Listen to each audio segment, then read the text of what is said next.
ఒక పాపిని రక్షించటానికి యేసయ్య ఎంత తగ్గించుకున్నాడో చూసారా? నీ జీవితంలో ఒక వ్యక్తిని రక్షించటానికి నువ్వు ఒక్క మెట్టు దిగగలవా? ఒక్క మెట్టు కొంచెం తగ్గించుకోగలవా?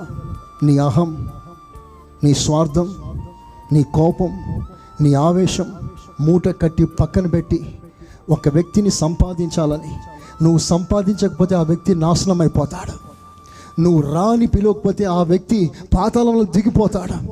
నీ మూలంగా ఒక వ్యక్తి నాశనం అయిపోతుంటే ఆ వ్యక్తి నశించిపోకూడదు అని ఒక్క మెట్టును దిగగలవా? యేసయ్య దిగాడు, కాళ్ళ మీద నీళ్లు పోస్తున్నాడు. నువ్వు కడగడం ఏంటి ప్రభా?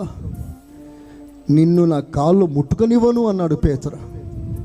నా కాళ్ళు నువ్వు కడగడం ఏంటే? నీ కాళ్ళు నేను కడుగుతానయ్యా అంటాడు పేతురు.